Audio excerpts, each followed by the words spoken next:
Hello friends, welcome to our channel. और बात करने वाले हैं हम जोमेटो के बारे में। इसका जो स्टॉक है आज 5% से टूट के 81.55 पे क्लोजिंग दी है। अगर हम इसका पीई रेशियो देखते हैं तो वो है 80.73। सेक्टर पी से बहुत ज़्यादा है। ये एक ओवर वैल्यूड भी है। जब जोमेटो का आईपीओ लॉन्च हुआ था उसके बाद ये बहुत अच्छा चला, लेकिन उसके बाद यहाँ पे बहुत ही ज़्यादा गिरावट अभी दिखाई दे रही है। अगर हम इसके फाइनेंशियल की बात करते हैं तो देखिए, फाइनेंशियल इसके 2018 के 2021 से हम कंपेयर करके देखते हैं तो इसका जो total revenue, EBITDA, net income और ईपीएस यहाँ पे ऑलरेडी निगेटिव में थे। और अभी अगर हम 2021 का डेटा देखते हैं तो वो भी निगेटिव में है। और जबकि जो निगेटिविटी है वो बहुत ज़्यादा बढ़ गई है। जो वैल्यूज़ है, पहले यहाँ पे -71.42 का एबिटा था जो कि बढ़कर हो गया है -667 का। यहाँ पे देखिए, टोटल रेवेन्यू जो है वो तो यहाँ पे बढ़ गए हैं, लेकिन इनका जो नेट इनकम है वो यहाँ पे घटते हुए दिखाई दे रहा है। तो ये बहुत ही निगेटिव बात है जोमेटो के शेयर होल्डर्स के लिए, क्योंकि यहाँ की जो फाइनेंशियल है यहाँ पे ग्रोथ दिखाई नहीं दे रही है उनके नेट इनकम में।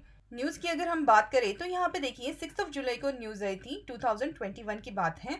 यहाँ पे उन्होंने बताया कि जो टॉप रेस्टोरेंट की जो बॉडी है, इन्होंने सीसीआई के पास गए हैं अपनी इश्यूज जो हैं वो एड्रेस करने के लिए, और वो है अगेंस्ट जोमेटो और स्विगी। मेन इश्यूज की अगर हम बात करें तो यहाँ पे इनका कहना है कि ये इंक्लूड करते हैं बंडलिंग ऑफ सर्विसेज, उसी के साथ data masking, exorbitant commissions, deep discounting, और उसी के साथ रेस्टोरेंट पार्टनर जो है उनको फोर्स करना कि जो डिस्काउंट दे सके अपनी लिस्टिंग जो है वो जोमेटो और स्विगी के साथ मेंटेन करने के लिए।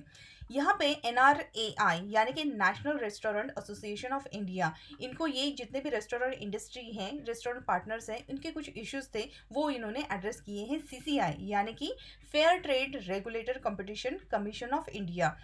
इनको अप्रोच किया है अपने इश्यूज को डील करने के लिए। वैसा तो अगर आप देखें तो एनआरएआई इन्होंने जो जोमेटो और स्विगी है इनके साथ 15 से लेके 18 मंथ तक डिस्कशन कंटिन्यूस रखे, और ये इशू एड्रेस करने के लिए उन्होंने बात की, लेकिन ये डिस्कशन से कोई भी आउटकम नहीं आया और इसलिए उनको सीसीए को अप्रोच करना पड़ा। अब यहाँ पे उनका कहना है कि यहाँ पे इनको बहुत भारी डिस्काउंट देना पड़ता है उनकी जो लिस्टिंग है वो मेंटेन करने के लिए, और उसी के साथ जो रेस्टोरेंट का जो डेटा होता है ये यहाँ पे वो रिवील नहीं करते हैं रेस्टोरेंट के जो पार्टनर्स हैं उनके साथ। और उसी के साथ इनका अलग ही एक किचन क्लाउड जो चल रहा है उससे उनको बहुत अच्छा बेनिफिट हो रहा है, लेकिन इसका जो परिणाम है जो रेस्टोरेंट पार्टनर है उनको हेवी डिस्काउंट भी देना पड़ता है, और उसी के साथ जोमेटो और स्विगी जैसे जो ऐप है इनको इनको चार्जेस भी देने पड़ते हैं, और उसके चलते हुए बहुत सारे रेस्टोरेंट जो हैं वो ऑलमोस्ट बंद होने के ही कगार पे हैं। तो उनको यहाँ पे मुनाफा तो होता नहीं, लेकिन लॉस यहाँ पे सहना पड़ता है। और इसी के इशू के चलते हुए ये जो न्यूज़ है 2021 से चल रही है। अब देखिए,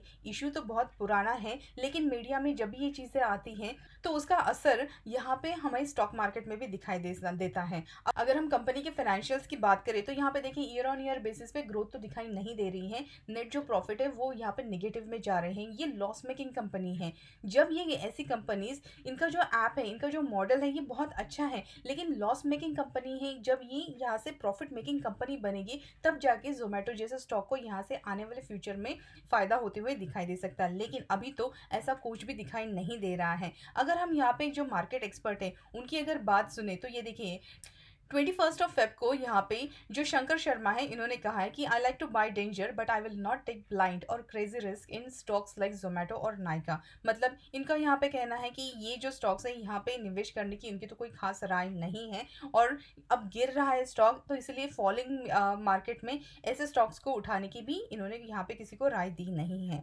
अब अगर हम यहाँ पे जोमेटो का चार्ट स्ट्रक्चर देखते हैं तो देखिए, यहाँ पे इसकी लिस्टिंग अच्छी हुई थी, इसने 164 के हाइज भी लगाए थे, लेकिन जिस तरीके के न्यूज़ चल रहे हैं और बाकी की भी चीज़ें इस पे इम्पैक्ट हो रही हैं, स्टॉक जो है वो यहाँ पे परफॉर्म नहीं कर रहा है, कंटिन्यूसली यहाँ पे नीचे की तरफ ही जा रहा है। तो जिन लोगों ने आईपीओ के टाइम पे ये खरीदा था तो यहाँ पे एक तो जो हमारा सपोर्ट था वो ऑलरेडी ब्रेक हो चुका है 120 का, और जैसे सपोर्ट जो था वो ब्रेक हो गया, देखिए यहाँ पे भारी गिरावट आई है। अब ये कहाँ कब तक चलेगी, क्या चलेगी, इसका तो हमें कुछ खास पता नहीं है, लेकिन जब तक ये जो स्टॉक है 100 के ऊपर ट्रेड नहीं करता इसमें स्ट्रेंथ नहीं दिखाई देती है। तो अगर आपके पास है तो आप जब भी इसमें बाउंस दिखाई दे 100 के आसपास या फिर 112 के पास अगर जाता है तो वहाँ पे अपनी जो क्वांटिटी है उसको थोड़ा हल्का करें, यही एक रिकमेंडेशन रहेगा।